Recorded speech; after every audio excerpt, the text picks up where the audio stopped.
So the game's rolling around thick and fast at the start of the season. We are back for our Week 2 Championship score predictions. Let's hop into them. And if you're not already, you can go ahead and sign up to the Patreon if you do want to get involved with the Prediction League. After game week 1, this is how the current standings are shaping up. I had a steady game week 1, picking up 6 points in total. So if you do want to get involved, Patreon link down below. But without any further ado, let's go ahead and hop into my predictions. So starting out on Friday night, we're heading to St Andrews for Birmingham up against Huddersfield. All things considered, I think that Birmingham got off to a relatively decent start to the season with a point away at Kenilworth Road. They're going up against Huddersfield in this one, and dare I say it, is a decent opening home match to be coming into for Birmingham. Huddersfield look way off the pace in game week 1, and I think that this game for Huddersfield against Birmingham will tell us a little bit about game week 1, whether that was the case of Huddersfield being miles off the pace or it was a case of Burnley actually looking really good. I think the truth probably lies somewhere in the middle of that, and Huddersfield themselves and Danny Schofield immediately put under the microscope because of how far off the pace they looked in that Sky game to go ahead and kick off the Championship season. I don't foresee this one being a massive goal thriller or anything like that. Obviously both sides are looking to get off the mark with the first goals of the season, with neither of them getting on the score sheet in game week 1. I think that Birmingham may just edge this one with that home advantage. I'm going to go 1-0 Blues in this game, with FIFA going 2-0 Huddersfield. Next then to Carrow Road for the early kickoff on Saturday. We've got Norwich going up against Wigan. Now, Norwich on game week 1 against Cardiff looked way off the pace, sorely lacking in terms of creativity and any sort of dynamism in the final third. Norwich fans will be thankful to know, though, that since that point they have been active in the transfer market with the introduction of Marcelino Núñez coming in from Chile. Now, I'd be surprised if he was to feature from the off straight away. However, long term over the season, that is an encouraging addition for Norwich, I'm sure.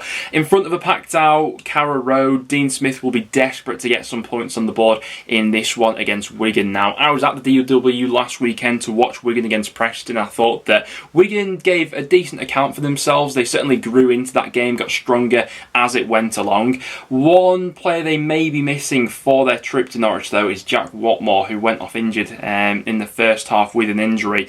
Whether that will have a few knock-on effects for Wigan already being quite short at the back, I don't think that Ryan Nyambe's quite up to match speed either as of right now. So Norwich may take a little bit of confidence from that. We have to see more from Norwich during this game week than we did the first time around. I think that with that backing of Carrow Road, we may just see that in this game. So I'm going to go 2-0 Norwich. FIFA's going to go 2-0 Norwich, but Wigan more than capable of throwing the spanner in the works there. Next then to Ashton Gate for Bristol City up against Sunderland. Bristol City will be keen to get their first points on the board as they welcome Sunderland into Bristol this weekend.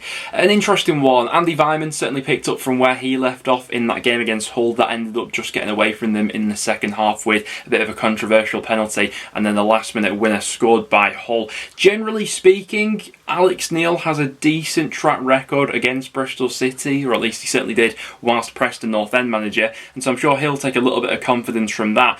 Generally speaking, I quite liked what I saw from Sunderland on the opening weekend against Coventry. We spoke about the impact that this Stadium of Light might have for Sunderland home matches this season, so it'll be interesting to see what they're like on the road this time around and whether they do have those same sort of consistency levels. I did think that as the second half went on against Coventry, there were maybe a few moments of naivety which will probably be ironed out by Alex Neil throughout the season, and as this squad gets a little bit more up to speed with the level and a bit more Championship experience under their belts. But Bristol City, always a tough one to call. They've always got a goal or two in them, but can be a little bit leaky at the back. I think I'm fancying a draw for this one. I'm going to go for a 1-1, with FIFA going for a 1-1 draw as well. Next then for Burnley up against Luton. I thought that Burnley were one of the stories of game week 1, really impressed with how quickly Vincent Kompany has been able to get his philosophy and playing style across to this Burnley players. A complete contrast to what we're used to seeing from Burnley during the Sean Dyche era, but a lot of players still to bed in there, but it seems like everyone's very much on board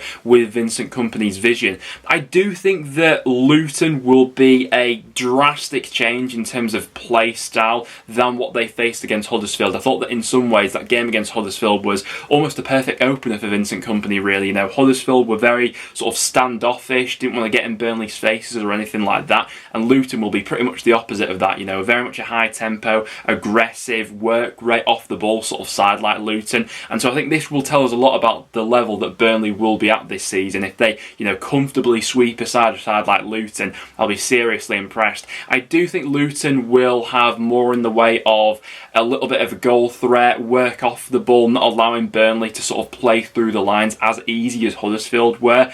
Having said that though, there's undoubtable quality within this Burnley side, and for that reason I think they may just get past Luton, but I do think they'll make them work for it. I'm going to go 2-1 Burnley in this game, with FIFA going 1-0 Burnley. Next then to Deep Delve 4, my side Preston up against Hull City. Quite excited really about getting to see Hull up close and personal so early on into the season, because it's been a fascinating transfer window for them and a great start to the season as well. Last season, how many times did we see Hull going behind in matches and then from that point onwards failing to kick on and put up a real fight? That was the case on the opening weekend. They didn't let that Andy Weimann goal deter them, and the second half put on a bit of a show. This game will be won or lost in the midfield battle. How will, you know, Daniel Johnson, Alan Brown, Ben Whiteman deal with the threats that are posed by Tufan and especially Seri, who I thought looked like absolute gold dust on that opening weekend for Hull in terms of his output, chances created, and the goal he eventually scored to go on that to win that game for Hull. Preston on the opening weekend had a somewhat frustrating goalless draw against Wigan. We certainly created the chances in that first half to go on and kill that game off, perhaps with both Emile Rees and Troy Parrott missing one-on-one opportunities. So Preston are desperate to get off the board with a win at Deepdale. It's going to be, you know, more season tickets coming into Preston this season, so I'm excited to see how that will potentially elevate our home performances. For a prediction for this one though, I think I'm going to sit on the fence for it. I'm going to go for a 1-1 draw. I'm getting bad PTSD from playing Hull last season on the opening game week when they smashed 4 goals past us, but I'm hoping that we're a little bit improved from that point, but Hull are a tough read at the moment. So I'm going to go 1-1. FIFA's going to agree with me. Next then to Loftus Road for QPR up against Middlesbrough. For QPR's opener against Blackburn, didn't exactly go to plan, but from that first half there were a few encouraging signs, albeit just looked a little bit disjointed in the final third and actually creating clear-cut chances for themselves. I believe that there is a chance that Willock could be back in the frame for this game this weekend. I think he missed out from that game against Blackburn because he was ill, so I'd imagine he'll be back and amongst the squad for this one. And I mean, he was sorely missed in that Rovers game. I thought that Blackburn did a number on QPR in terms of doubling up on share, and without Willock to fall back on, QPR were really stifled in that aspect. For Middlesbrough on the opening weekend, quite like what I saw from them, particularly in the first half, causing all sorts of havoc with Giles down the left and Jones down the right, and with you know, another training week behind with Force as well, with him more integrated into that squad now. I think we've got to give the advantage to Borough in this one. I'm going to go 2-0 Middlesbrough in this game, I think, with FIFA going 2-1 QPR. Next then to Reading up against Cardiff. I'm sure that Reading especially will be desperate to get that first win on the board as soon as possible because of, you know, all the speculation around them coming into this season. A lot of people tipping them for relegation and things like that. Having said all of that, despite the loss on the opening weekend against Blackpool, there were some positives to take from it in terms of growing into the game as it went on. They probably should have had a goal in that one as well if we're going off the numbers in terms of XG and things like that. I still think that Lucas João will be a miss from this game. I still think he's a couple of weeks off in terms of being fully back in the frame for Reading, which will be a miss. And it's not an ideal game to be going into either, in the sense that Cardiff, I'm sure, will be riding high on confidence after that game week 1 victory against Norwich. Despite getting the win in that one, Cardiff didn't actually create all too much for themselves, but I think they were happy to sit on what they had when Romain Sawyers hitting that first goal. Despite not creating all too much for Cardiff as well, some of the interchanges in terms of the passages of play I actually thought looked quite clean from some of the clips I saw from that Cardiff game. So I don't have the feeling that this one will be the highest scorer of the weekend as well. And maybe I'll just edge Cardiff for this one again. I'm going to go 1-0 Cardiff with FIFA going for a goalless draw. The question is, can Reading get that you know, consistent flurry of goals coming in with the absence of João again? We'll see. Next then to Bramall Lane for Sheffield United up against Millwall. This one's a pretty tough one to call, to be honest. I thought that Millwall looked quite good for their money on game week 1 against Stoke, and going up against a Sheffield United side who struggled a little bit, I thought, on the opening game week to craft out all too much from open play, and were ultimately done by that goal on the counter against a decent looking Watford side. For Sheffield United, they of all people will know how important it is that they actually get off to a good start to this season. They knew how much they had to do in the second half of the season last time around, with how poor they were during the first half of it under Jokanovic. Millwall's Achilles heel last season at times was their away form. They averaged less than a goal per game on the road last season. At times seemed a bit more content to sort of settle for a draw, and they were a little bit less aggressive in their play than they would be at the Den. And dare I say it, I think a side like Sheffield United may be a bit better equipped to deal with some of those set-piece threats that Stoke obviously struggled to deal with on the opening game week. A draw wouldn't surprise me in the slightest in this one, but I think I'm just going to edge Sheffield United with the home advantage here. I'm going to go 1-0 to the Blade, but I don't think there'll be much in that one. FIFA's also going 1-0 Sheffield United. Next then to Stoke up against Blackpool. Stoke will be keen to get some points on the board after a disappointing opening display against Millwall. They had plenty of the ball in that game, but in terms of creativity, bit of guile and flair in the final third, I thought that was severely lacking, ultimately only having 4 shots throughout the entire course of that game. Blackpool, it was a decent start for them under Michael Appleton. Really fast start to that game, especially smashing goal they scored, and then from that point onwards were happy to go ahead and hold on to what they had, as Reading seemed to grow into the game a little bit more in the second half. Josh Bowler looked like a constant threat for Blackpool throughout that one, someone who can get you 5-10 yards further up the pitch and create something out of nothing. It was from his shot, I think, in the end that Blackpool ended up scoring from with the rebound. I don't think there'll be much in this either, maybe a sort of 1 goal either way sort of game. I think I'm going to sit on the fence here. I'm going to go for a 1-1 draw, whether Blackpool will fully push the boat out to go for all 3 points in this one, and whether Stoke have that fix to that creativity that was obviously lacking on the opening weekend. I'm going to go 1-1. FIFA's going 1-0 Stoke. Next then to Liberty for Swansea up against Blackburn. Swansea playing out a 1-0 draw on the opening weekend, with Rotherham coming back from behind with that absolute thunderbolt of a strike from Harry Darling, and then having the chances to go on to win that game, but just didn't quite fall for them in the second half. Up against Blackburn, who for everything I thought looked quite good on the opening weekend. Important for John Dole Thomason to go off and get a win on his debut as Blackburn manager. It was quite an unlikely goal scorer in the end in Lewis Travis, but some other openings throughout that game. And generally speaking, if we think about Blackburn last season, they were fairly decent for their money on the road as well. They were 9th in the form table in terms of their away form throughout that entire season, and will bring a threat into this one and look to pick up on some of those weaknesses, which were highlighted on a couple of occasions in that opener against Rotherham. As always, expect Swansea to have a lot of the ball in this one.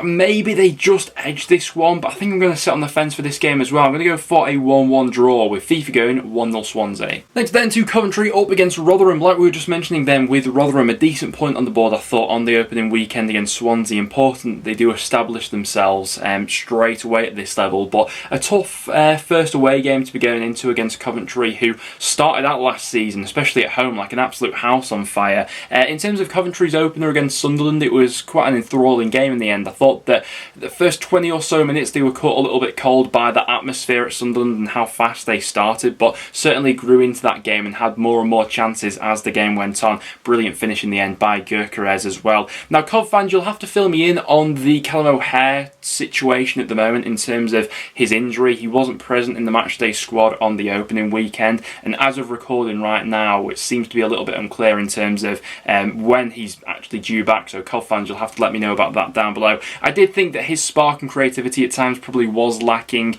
a little bit within that Coventry side, but even without him, they've still got plenty of goal threat. And I think for having that goal threat, being back at home in the CBS, that place will be rocking for this one. I'm just going to edge Coventry for a 2-1 home victory, with FIFA going 1-0 Rotherham. Last up then to the Hawthorns for West Brom up against Watford. Generally speaking, West Brom did have a pretty tidy home record last season, but Watford showed what they were capable of on the Monday night of game week 1 with that 1-0 victory over Sheffield United. I thought that their midfield at times, Watford's midfield did struggle a little bit to build up the ball, and that may be a little bit of an issue throughout the season, but when they did get the ball through those channels to their forwards, I mean, they looked like absolute gold dust on transitions, didn't they? You know, Dennis, Sarr and João Pedro, if they can keep that forward three together at the club throughout an entire season, then I've got no doubts that Watford will be right up there. And I actually think that playing away from home may actually suit Watford a little bit more from where their strengths lie in terms of hitting teams on transitions and on the counter-attacks. You know, can West Brom's midfield keep up with those and track those runners coming out of midfield? I'm not so sure. We did see from the season opener, though, just how good West Brom can be when things do click for them in the final third, and they do have absolutely an abundance of quality coming into this one as well. We saw Jed Wallace and Swift linking up for that goal last time. Still got the likes of, you know, Daryl DK, Colin Grant and Grady Dangana to throw into the mix as well. I hope this isn't a game where, you know, the two sides end up cancelling each other out, because in the final third there's plenty of talent which we could enjoy watching for this one. And dare I say it, maybe just with those quick transitions, Watford could snatch it. I'm going to go 2-1 Watford and put my neck on the line for that one. FIFA is going 3-0 West Brom. Honestly, that one could go either way. Excited to watch that one. But guys, there we have it. Those are my Championship Week 2 score predictions for how I see all of the games going. As always, do get your thoughts in the comments down below. How do you see your side getting on this weekend?